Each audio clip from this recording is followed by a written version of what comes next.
समयोचित है, समीचीन है। किंतु इस संसार में ईश्वर ने 64 कलाओं को जन्म दिया है और उन 64 कलाओं में संगीत, नृत्य, साहित्य, इन कलाओं को विशेषता प्रदान की गई है और इन समस्त कलाओं में भी नृत्य कला को सर्वश्रेष्ठ विशेषता प्रदान की गई है। तभी भगवान शंकर को नटराज कहा गया है। भगवान शंकर का एक नाम नटराज भी है, अतः नृत्य कला। और वैसे भी योगी वो होता है, योगी वह होता है जो कमल के पुष्प की भांति जल में रहकर भी जल को स्पर्श नहीं करता है। व्यास जी आदेशित करें।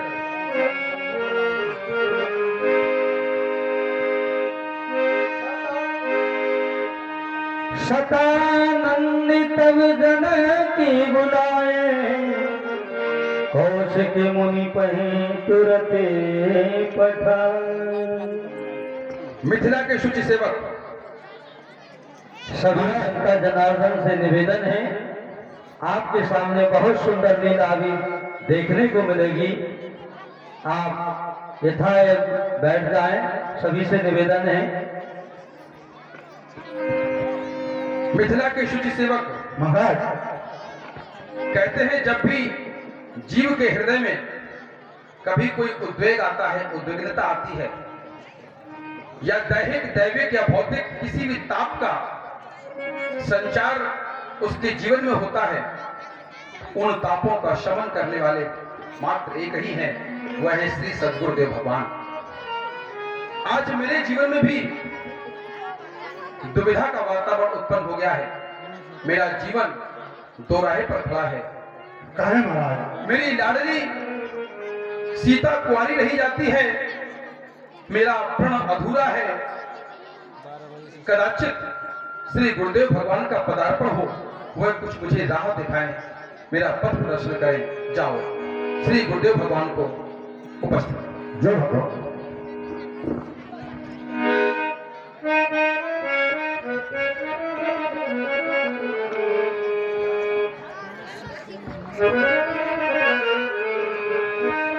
प्रभु, आपका आगमन इस अकिंचन के ग्रह में मैं कृतार्थ हो गया।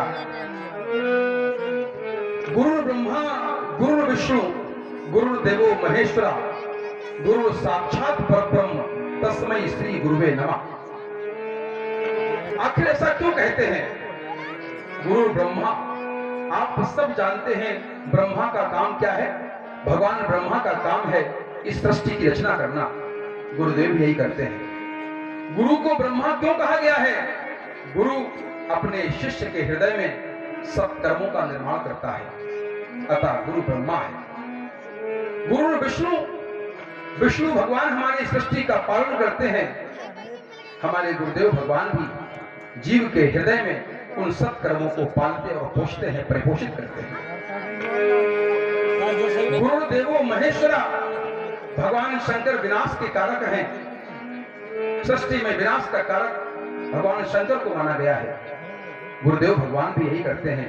गुरुदेव भगवान हमारे हृदय, हमारे जीवन से दुष्कर्मों को, पापों को विनाश करते हैं, अतः वो महेश्वर शंकर जी भी हैं।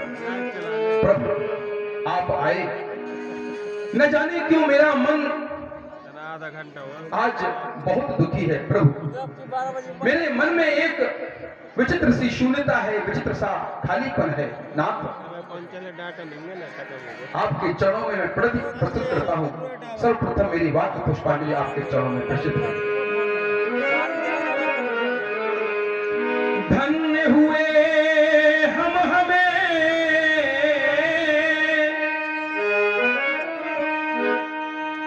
दया दृष्टि अतुल मिली,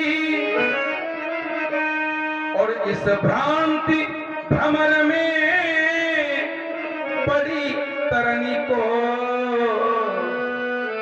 ये शांत वायु अनुकूल मिली।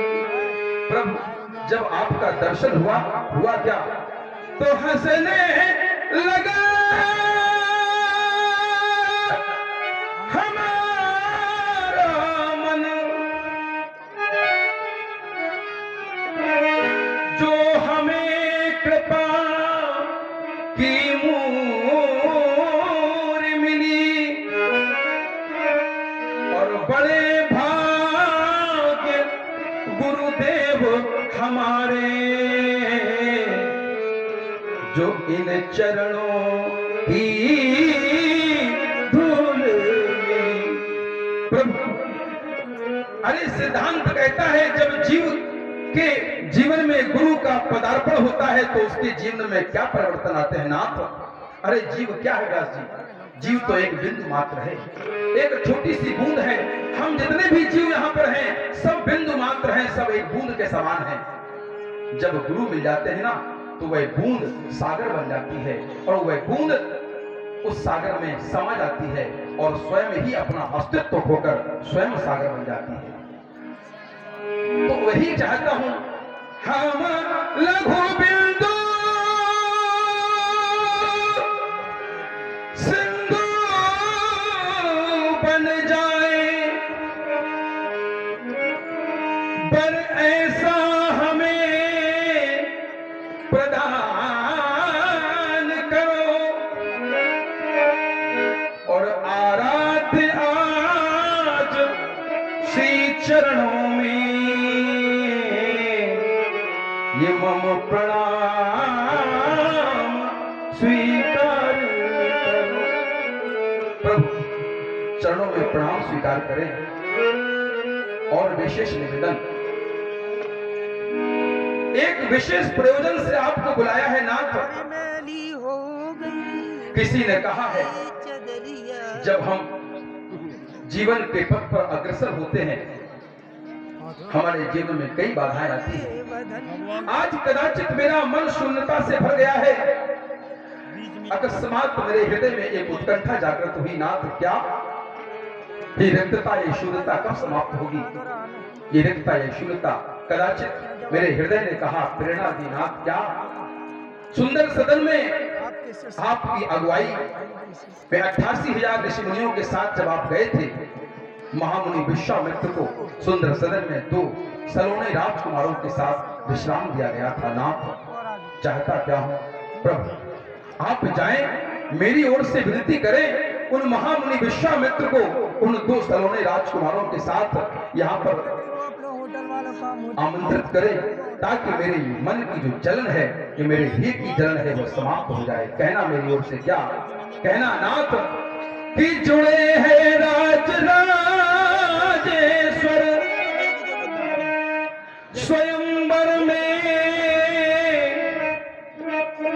छटा छाई, मगर बिन आपके मन में मेरे काली घटा छाई। और दिवस अंत में स्वयंवर का धनुष बेदी धराया है और सहित दोनों कुमारों के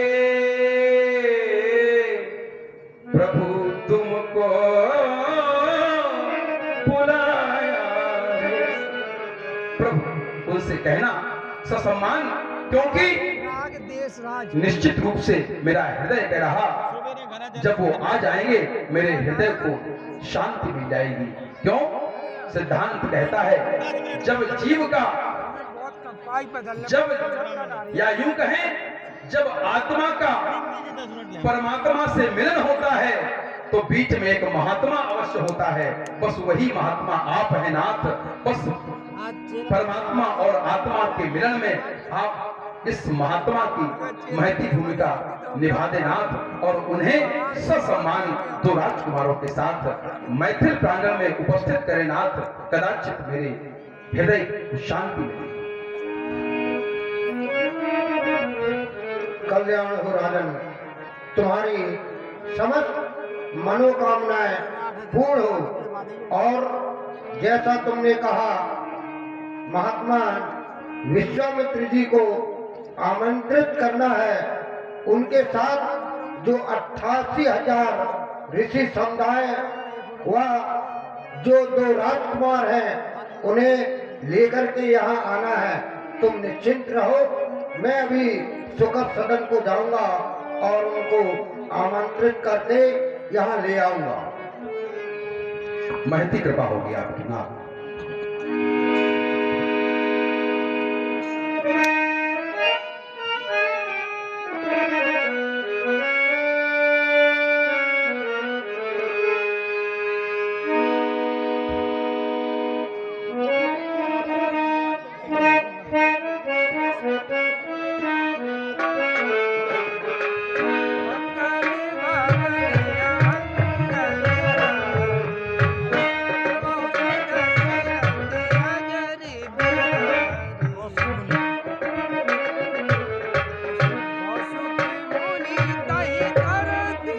मिथिला के आचार्य पद को प्राप्त करने वाले श्री सत्यानंद जी, आपका स्वागत है, आपका स्वागत है।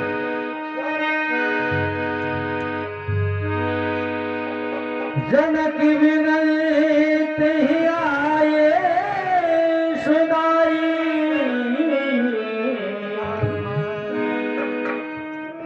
धर्मत्राराम एवं सुधा प्रदक्षिण हमारे समित में आओ। खराब ना हो, ठीक है ना? ये अहिल्यानंदन श्री सत्यानंद जी हैं, हाँ, 2 ही जने इन्हें प्रणाम करो, इनसे सुबह सुबह प्राप्त करो। मैं तो करवा ले, तुम जा कहीं मेरे तो। अयोध्या से मिथिला की ओर मार्ग में जा रहा था। भाई कहाँ हो गई यार? अहिल्या से मिलन हुआ। बताया गया कि राम तुम मिथिला की ओर जा रहे हो। वहां पहुंचकर मेरे पुत्र सतानंद से तुम्हारा मिलन होगा। कहा भी गया कि सतनाम शिव का और सतनाम आनंद का। सतनाम शिव का और सतनाम सत्य का, जिसके नाम मात्र से ही सच्चे आनंद की प्राप्ति होती हो, उसे ही तो सतानंद कहते हैं। आचार्य द्रोण के द्वारा जिस समय वेद रचना लिखना प्रारंभ किया गया, प्रथम ग्रंथ में लिख दिया, बंदह प्रथम महीसुर चरना, ब्राह्मणों के चरणों की वंदना करना ये प्राणी का परम कर्तव्य हुआ करता है। संसार में पूछा गया पुण्य है क्या? उत्तर मिला पुण्य एक जग में नहीं दूजा, मन क्रम वचन विप्र पद पूजा, ब्राह्मणों के चरणों की वंदना करना ये प्राणी का परम कर्तव्य हुआ करता है। हे पूज्य, आज हमारा ये सौभाग्य जो आपका दर्शन मिला, खुशी का है मौका।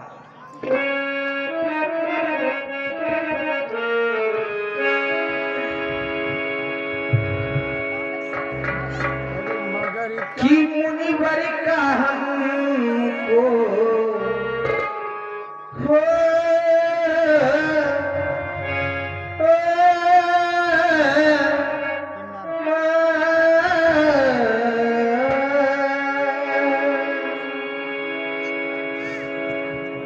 कि मुनिवर का हमको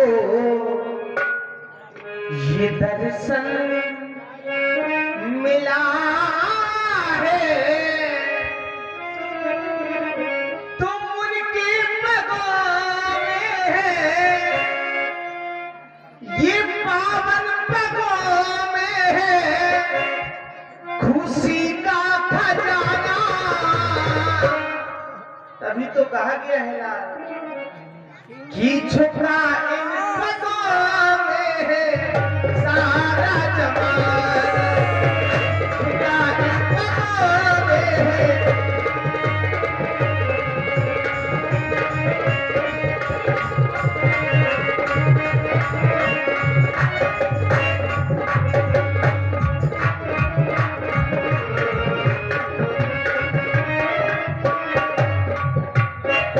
मुनिवर का हमको हो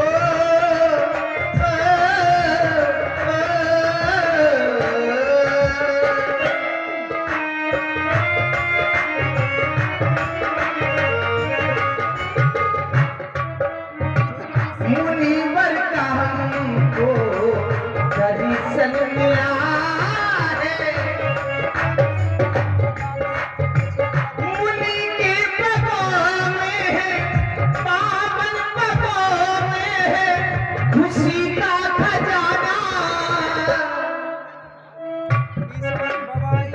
झुका इन पदों में है सारा जमाना।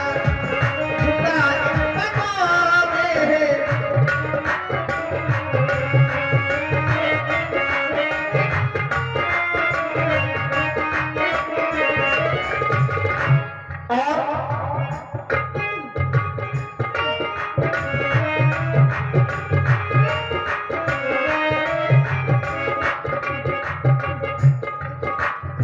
नहीं जानता हूँ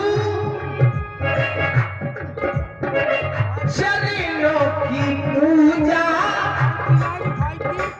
चरणों की सिवा मेरा नहीं कोई दूजा।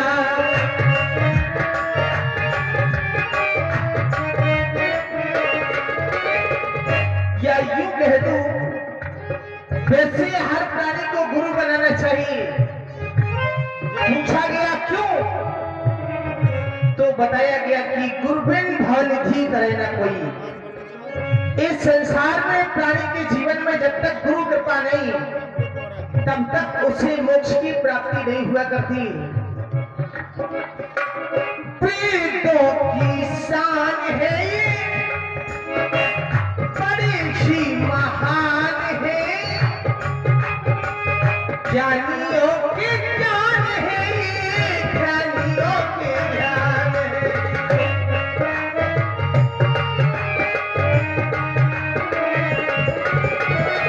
तो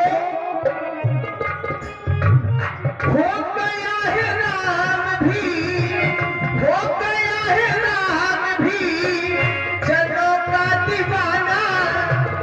झुका इन पदों में है सारा जमाना। झुका इन पदों में है सारा जमाना।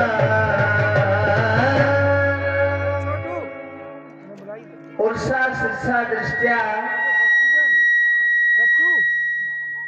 मनसा वत्सा था पानी की बोतल उठा लो ठीक है। पदाभ्याम कराभ्याम जलाभ्याम प्रणाम अष्टांग उचते। स्वीकार है हमारा साष्टांग प्रणाम। रखी है अंदर। अहो भाग, आज एक विप्र देवता का आगमन यहाँ पर हो गया। श्री विश्वामित्र जी के द्वारा बताया गया कि ये श्री सतानंद जी हैं, इन्हें प्रणाम करो। शास्त्रों में कहा गया है, संसार में यदि मार्ग में किसी संत का दर्शन हो जाए तो प्राणी का यह कर्तव्य होता है कि प्रथम उन्हें प्रणाम करे। आज हम यहाँ पर आए, गुरुदेव ने बताया ये सतानंद जी इन्हें प्रणाम करो। हमने प्रणाम नहीं किया। प्रणाम क्यों नहीं किया, तो बताया जाता है कि 6 स्थितियों में प्रणाम नहीं करना चाहिए। आज देख रहा हूं 88,000 ऋषि मंडली समुदाय तृतीय एक संत श्रोमणी का आगमन यहाँ पर हुआ। तो यहाँ आज मुझे ऐसा लग रहा है जैसे साक्षात यहाँ पर तीर्थराज प्रयाग स्थापित हो गया हो। मुद मंगल में संत समाजु जो जग जंगम तीर्थराजु, आज तीर्थराज प्रयाग यहाँ स्वयं स्थापित हो गए। और आज संतों का ये समाज एकत्रित होने से ये संगम बन गया। और जो भी प्राणी इस संत समाज रूपी संगम में स्नान करेगा उसे तत्काल ही फल प्राप्त होगा।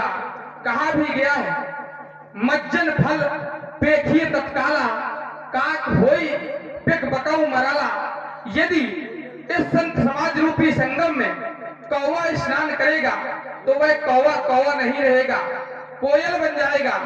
यदि इस संत समाज रूपी संगम में बगला स्नान करेगा तो वह बगला बगला नहीं रहेगा, हंस बन जाएगा। अब प्रश्न ये बन गया कि यदि कौवा स्नान करेगा तो कोयल हो जाएगा, बगला स्नान करेगा तो हंस हो जाएगा, लेकिन हंस यदि आकर स्नान करे तो हंस क्या होगा? तो बताया गया कि हंस परम हंस हो जाएगा। आज देख रहा हूं सतानंद जी का आगमन हमारे यहाँ पर हुआ। वैसे इस संसार में ब्राह्मणों का सम्मान करना हर प्राणी का कर्तव्य हुआ करता है, क्योंकि देवाधीनम जगत सर्वम मंत्राधीनम च देवता ते मंत्रा ब्राह्मणाधीनम तस्मात् ब्राह्मण देवता। ब्राह्मणों का सम्मान करना हर प्राणी का यह कर्तव्य बनता है, क्योंकि ब्राह्मण के दाहिने पैर के अंगूठे में सचल तीर्थों का निवास हुआ करता है।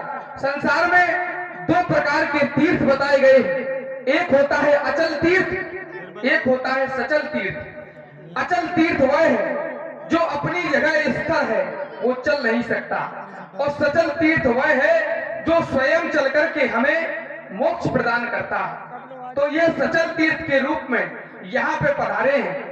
हमारा यह सौभाग्य, हमें इन्हें प्रणाम करना चाहिए। इस संत समाज रूपी संगम में स्नान करना चाहिए और अपने जीवन को धन्य करना चाहिए। हे कृपा कटाक्ष की कलिकाओं में सिंह की भांति विचरने वाले, अटल शक्ति ललाम पर चलने वाले अहिल्या साकुमार श्री सतानंद जी के चरणों में रामानुज लक्षण प्रणाम करता है। अहम त्वं वंदे, अहम त्वं वंदे। स्वीकारें बंदे।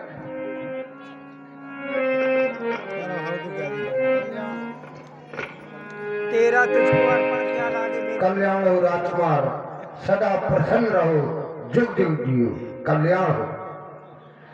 कहे संत भगवान आज आने का कारण कौन सा है? महात्मा, जैसा कि आपको विदित है कि मिथिला में चल रहा स्वयंवर, जिसका आज अंतिम दिवस है, और महाराज जनक ये चाहते हैं जो आपके साथ में 88,000 ऋषि समुदाय व ये दोनों शहर राजकुमारों के शहर आप मिथिला धाम में पधारे और वहाँ की शोभा बढ़ाएं। महात्मा, अब मैं चलना चाहता हूँ।